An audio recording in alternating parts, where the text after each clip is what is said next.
আমাদের গ্রামে যখনই কোনো মেয়ের বিয়ে হতো তখন তার বিয়ের ৩ দিন আগে তাকে আমার বাবার কাছে মাথার মেসেজ করাতে হতো।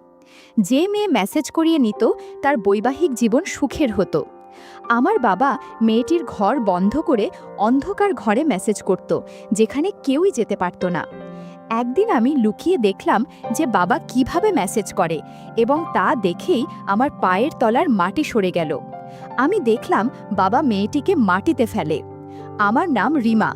আমি আমাদের গ্রামে বড় হয়েছি, একটা বিশাল জমিদার বাড়িতে। আমি মা বাবার একমাত্র মেয়ে।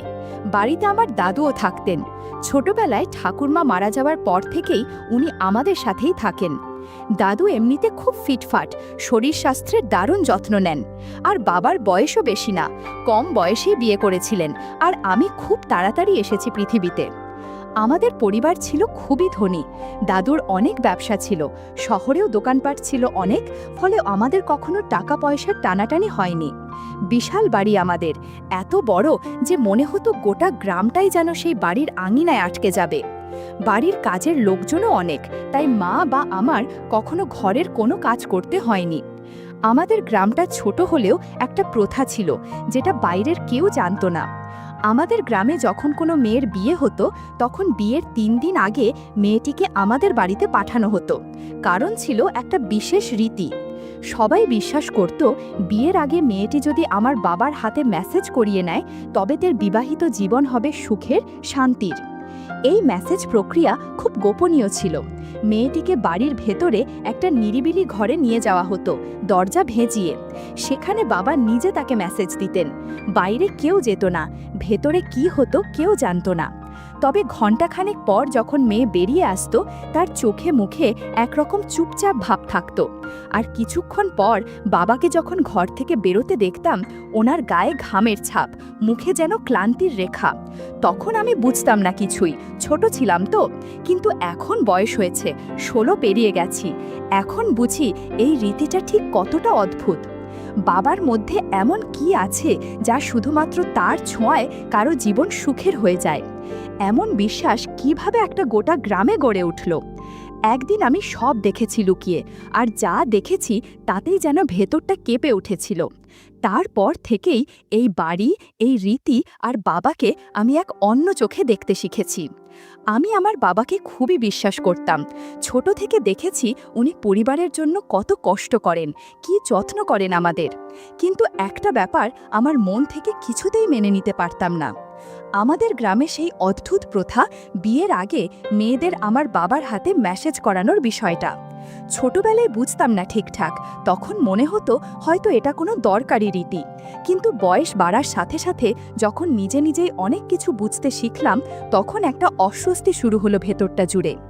আমাদের বাড়িতে কখনো কিছুর অভাব হয়নি। দাদুর প্রচুর সম্পত্তি, শহরে বড় বড় ব্যবসা, অনেক কাজের লোক, সব কিছু ছিল। কিন্তু আমার বাবাকে যখন দেখি ওইসব মেসেজ দিতে নিয়ে গিয়ে মেয়েদের ঘরের ভেতরে বন্ধ করে দেন, তখন ভেতরে ভেতরে একটা অদ্ভুত যন্ত্রণা হতো। ভাবতাম এত সব থাকার পরও উনি কেন এমন কিছু করছেন যেটা একেবারেই অস্বস্তিকর। আমি ছোট থাকতে ভাবতাম বাবা হয়তো মেয়েটির ভালো চাচ্ছেন, ওর সুখের জন্যই সব করছেন। কিন্তু এক রাতে একটা মেয়েকে ঘর থেকে বেরোতে দেখলাম, মুখটা একদম ফ্যাকাশে হয়ে গিয়েছিল, চোখে মুখে অদ্ভুত এক চাপা ভাব। সেই মুহূর্তেই আমার বিশ্বাসে ধাক্কা লাগলো, মাথায় হাজারো প্রশ্ন ঘুরতে লাগলো। সত্যি কি এই মেসেজ এতটা দরকারি, নাকি এর আড়ালে লুকিয়ে আছে এমন কিছু যা কাউকে বলা হয় না? আমি খেয়াল করেছিলাম যখনই কোনো মেয়েকে ঘরে নিয়ে যাওয়া হয়, আমাকে ঘরের ধারে কাছেও যেতে দেওয়া হয় না। এমনকি মা আর দাদু পর্যন্ত বিষয়টা জানেন, বুঝতে পারি। এটা আরও ভয় লাগায়, বাড়ির সবাই যদি জানে তাহলে এই নিয়ম চলছেই বা কেন? আমি ঠিক করেছিলাম সব নিজের চোখে দেখে নেব। ওই ঘরের জানলাটা যেখানে খানিকটা ফাঁকা, সেখান থেকে একবার উঁকি দিয়ে দেখে নেব কি হয় ভেতরে। আর সেই সুযোগ একদিন এলো। আমাদের গ্রামের একটু দূরের এক বাড়ির মেয়ের বিয়ে ঠিক হয়েছিল। তার বিয়ের ৩ দিন আগে তার বাবা নিজে এসে আমাদের বাড়িতে রেখে গেলেন তাকে। বললেন, আপনারা মেসেজটা করে দিন আজ রাতে, যেন মেয়েটার দাম্পত্য জীবন ভালো কাটে। বাবা একরকম হাসতে হাসতেই তাকে ভেতরে নিয়ে গেলেন। ওকে কিছু একটা পান করালেন আর বললেন, আপনি ঘরের ভেতরে যান, আমি আসছি। আমি তখন জানালার কাছে লুকিয়ে দাঁড়িয়েছিলাম। একদম প্রস্তুত ছিলাম এই দৃশ্য দেখার জন্য। কিন্তু ঠিক তখনই আমার পেছন থেকে কে যেন ডাকলো। ঘুরে দেখি আমার মা। ওনার মুখে আমি প্রথমবারের মতো রাগ দেখলাম। উনি কখনো আমাকে বকা দেননি, কখনো গলা তোলেননি, কিন্তু সেদিন উনি যেভাবে কড়া গলায় কথা বললেন আমি পুরো থমকে গিয়েছিলাম। উনি বললেন, এই ধরনের কৌতূহল থেকে সরে দাঁড়াও। যদি আবার এভাবে জানালা দিয়ে উঁকি দেওয়ার চেষ্টা করো তাহলে বাবার সঙ্গে কথা বলবো, তোমাকে হোস্টেলে পাঠিয়ে দেব। আমি তো হোস্টেলের নাম শুনেই আঁতকে উঠি। ওখানে গেলে মা বাবার সঙ্গে থাকা হবে না, ভালো খাবারও নাও পেতে পারি, বন্ধুদের ছেড়ে একা একটা জায়গায় থাকতে হবে, এসব ভাবতেই ভয় লাগতো। আমি কাঁদতে কাঁদতে মায়ের সামনে হাত জোড় করে বললাম, আমি আর কোনোদিন এমন করব না, দয়া করে বাবাকে কিচ্ছু বলবেন না। মা কিছু না বলে চলে গেলেন। কিন্তু ওই রাতের পর থেকে আমার ভেতরে একটা পরিবর্তন চলে এলো। আমি যতই চুপ থাকি মনে মনে ভাবতে লাগলাম, এই বাড়ির অন্ধকার ঘরে ঠিক কী ঘটে আর কেন সব মুখে বলা যায় না। তখন মা আমার মাথায় হাত রেখে বললেন, রিমা, তোমার বাবা যখন মেয়েদের মেসেজ করেন তখন কেউ সেটা দেখলে উনি খুবই অপছন্দ করেন। এমনকি উনি এই অধিকার আমাকে পর্যন্ত দেননি। তুমি এসব দেখতে চাও? সাহস তো তোমার আছে, নিজের কাজ নিয়ে ব্যস্ত থেকো। আমি মাকে বললাম, মা, আমি আর দেখব না। এই কথাগুলো বলেই আমি নিজের ঘরে চলে আসলাম। কিন্তু মনে হচ্ছিল মা আমার সাথে এমন আচরণ করেছেন যা আগে কখনো হয়নি। এ কথা মাথায় বারবার ঘুরে বেড়াচ্ছিল। আমি যদি মেসেজ হওয়ার বিষয়টা মেনে নিই তাহলে কি এমন মেসেজ হয় যে কেউ ঘরের কাছাকাছিও যেতে পারে না? আর যদি বাবার মেসেজ এতই সৎ হয় তাহলে কেন এমন নিষেধাজ্ঞা? এরপর মনে নানা প্রশ্ন জমতে শুরু করলো, কিন্তু নিজের কাছে কোনো উত্তর দিতে পারছিলাম না। সারা দিন শুধু একটাই ভাবনায় ছিলাম, প্রশ্নগুলোর উত্তর খুঁজে বের করতেই হবে। তারপর একটা পরিকল্পনা করলাম, যখন ওই মেয়েটির বিয়ে হবে তখন যাব আর তাকে সরাসরি জিজ্ঞেস করব আসলে কি হয়েছিল। মেয়েটির বিয়েতে সবাই গিয়েছিলাম আমরা।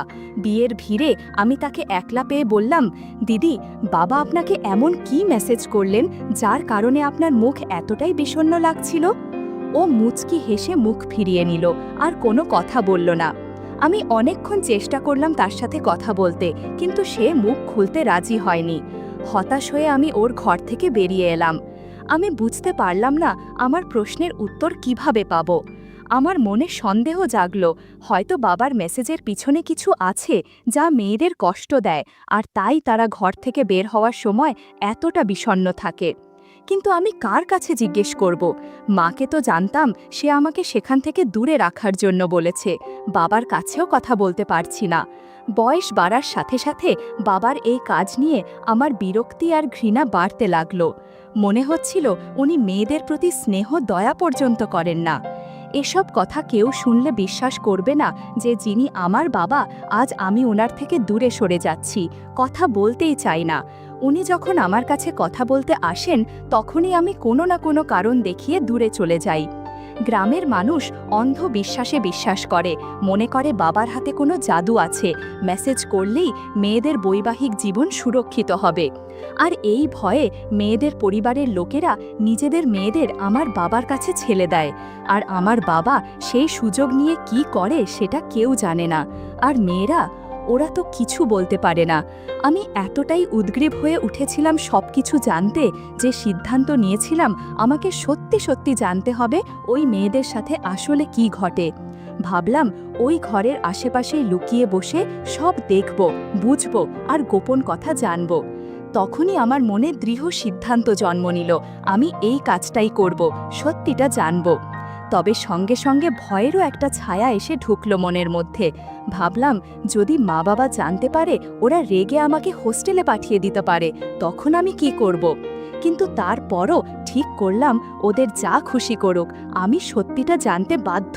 ভেবেছিলাম যদি সত্যিটা না জানি তাহলে বাবা আর কত মেয়ের জীবন নষ্ট করে ফেলবেন।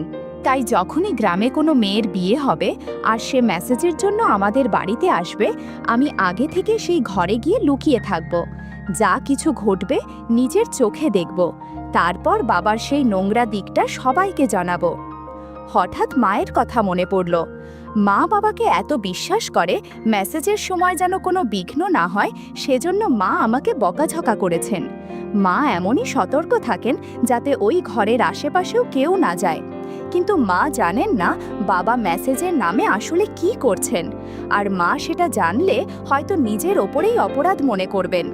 আমি বারবার ভাবতাম, মেয়েদের পরিবারগুলো কি একবারও ভেবে না যে মেসেজের মাধ্যমে জীবন সুন্দর হয় না? জীবনের সুন্দর হওয়া নির্ভর করে ভাগ্যের ওপর, সংস্কারের ওপর। মেসেজের সঙ্গে কি সম্পর্ক? কিন্তু এসব কেউ বোঝে না, তাই আমারও কিছু করার নেই। তাই ঠিক করলাম, আগে সব ঘটনা নিজে দেখব, পুরো সত্যটা জানব। তারপর ঘুমিয়ে পড়লাম, মনে করলাম পরের বার আসল গল্পটা বুঝে নেব। সকালে উঠে জানলাম গ্রামে আর একটা বিয়ে হয়েছে, আর মাত্র ৮ দিন বাকি। আমি আগ্রহ নিয়ে অপেক্ষা করতে লাগলাম, কবে মেয়েটিকে আমাদের বাড়িতে মেসেজের জন্য নিয়ে আসা হবে। তখনই সব কিছু জানতে পারবো, বাবার রহস্য ফাঁস করব, আর ওকে শাস্তিও দিতে পারবো। বাবার প্রতি আমার যত ঘৃণা তাও প্রকাশ করার সুযোগ পেতাম। দিনগুলো দ্রুত কেটে গেল। অবশেষে মেয়েটির বাবা মেয়েটিকে মেসেজের জন্য আমাদের বাড়িতে নিয়ে এলেন আর চলে গেলেন। এবার আমাকে সত্যিই সবকিছু জানতে হবে। আগেই একটা পরিকল্পনা করেছিলাম। মায়ের কাছে বললাম, মা, আজ মাথা খুব ব্যথা করছে, তাই শুতে চাই। মা ভাবলেন হয়তো সত্যিই শরীর খারাপ, ওষুধ আর দুধ দিয়ে চলে গেলেন। আমি ওষুধ পকেটে করে দুধ খেয়ে নিজের ঘরে গেলাম। বিছানায় বালিশগুলো সাজিয়ে তার উপর চাদর দিলাম, যেন সবাই ভাববে আমি ঘুমাচ্ছি। এরপর লুকিয়ে ঘরের দিকে গেলাম। ভেতরে ঢুকেই নজরে পড়ল ঘরটা খুবই সুন্দর সাজানো, আর তখনই চোখ পড়ে গেল পেছনের দিকে একটা দরজায়, যেটা আগে কখনো দেখিনি। কিন্তু যাই হোক, আমাকে তো সব কিছু জানতে হবেই, তাই আমি ধৈর্য ধরে ঘরের ভেতরে লুকিয়ে বসে রইলাম। কিছুক্ষণ পর বাবা মেয়েটিকে নিয়ে এলেন। ঢুকেই পেছনের দরজাটা খুলে দিলেন। দরজা খুলতেই আমি যা দেখলাম, ওটা দেখে আমার অন্তর কেঁপে উঠল। দাদু সেই দরজা দিয়ে ভেতরে ঢুকলেন, মেয়েটিকে ধরে পেছনের দিকে নিয়ে যেতে লাগলেন। আমি আর ধৈর্য ধরে রাখতে পারলাম না, হঠাৎ বাইরে বেরিয়ে এলাম। আমাকে দেখে তারা হকচকিয়ে গেল। বাবা রেগে আমার দিকে চেয়ে রইলেন। তখন আমি জোরে জোরে চিৎকার করতে শুরু করলাম। আমার চিৎকার শুনে মা ঘরে এসে আমাকে চুপ করাতে লাগলেন। আমি বললাম, মা, আপনি জানেন না ওরা ভিতরে কি করছে? মা ধীরে ধীরে বললেন, আমি তো জানি এই ঘরে কি হয়। আমি বললাম, তাহলে আমাকে সত্যিটা বলুন, না হলে আমি পুরো গ্রামকে বলে দেব। বাবা মাথা নিচু করে দাঁড়িয়ে রইলেন, তার চোখ থেকে একটার পর একটা জল ঝরছিল। মেয়েটি দাদুর কাছ থেকে হাত ছাড়িয়ে দূরে দাঁড়িয়ে রইল। তারপর পেছনের দরজা দিয়ে পালিয়ে গেল আর সবাইকে জড়ো করে নিয়ে এলো। দাদু নিচে মেঝেতে বসে কাঁদতে কাঁদতে বললেন, সবাই আমাকে ক্ষমা করে দাও। এরপর আর কিছু বলতে পারলেন না। তারপর বাবা বললেন, আমি আসলে মেসেজ করি না। আমার এমন স্বভাব যে কোনো মেয়ের বিয়ের আগে তার সাথে সম্পর্ক করতে চাই। তাই আমি গ্রামে এই রেওয়াজ চালু করেছি, যাতে মেয়েরা আমার কাছে মেসেজ করতে বাধ্য হয়, আর এতে তাদের জীবনে সুখ আসে। তবে আসলে বাবা আমাকে জোর করে এই কাজ করাতেন। মেয়েদের ওই ঘরে নিয়ে আসতাম আমি, আর বাবা তাদের ধরে পেছনের দরজা দিয়ে বাগানে নিয়ে যেতেন, সম্পর্ক গড়ে তুলতেন। আর যারা মুখ খোলার চেষ্টা করত তাদের দমিয়ে রাখতেন হুমকি দিয়ে। কেউ কেউ যদি কথা বলতো, বাবা ওদের এবং তাদের পরিবারকে ভয় দেখাতেন প্রাণে মেরে ফেলার হুমকি দিয়ে। মেয়েদের যেখানে বিয়ে হতো, বাবা তাদের প্রচুর সম্পত্তি দিতেন, যাতে মেয়েরা খুশি থাকে। এই কারণেই গ্রামের সবাই ভাবত মেয়ের জীবন সুখের কারণ এই মেসেজ, কিন্তু আসলে সেটা সম্পদ আর হুমকির ফল। সব কিছু জানতে পেরে আমার পায়ের তলা থেকে মাটি সরে গেল। আমি বাবাকে ঘৃণা করতাম, কিন্তু বুঝতে পারলাম উনি বাধ্য ছিলেন। সব কিছু চালাচ্ছেন আমার দাদু। আমি ওনার জন্য লজ্জিত। কিছু বলার আগেই আমি সোজা নিজের ঘরে চলে গেলাম, কেঁদে ফেললাম। ভাবলাম মেয়েদের বাইরে নিরাপত্তার কথা বলি, হয়তো প্রয়োজনও। কিন্তু যখন নিজের ঘরে এমন রাক্ষস বাস করে, তখন বাইরে কি নিরাপত্তার দরকার? বন্ধুরা, ইউটিউবের গল্পগুলো শুনে মজা না পেলে আমার ওয়েবসাইটে দেয়া গল্পগুলো শুনতে পারো। সেখানে প্রতিদিন খোলামেলা গল্প আপলোড করা হয়। কমেন্টে ওয়েবসাইটের লিংক দেয়া আছে।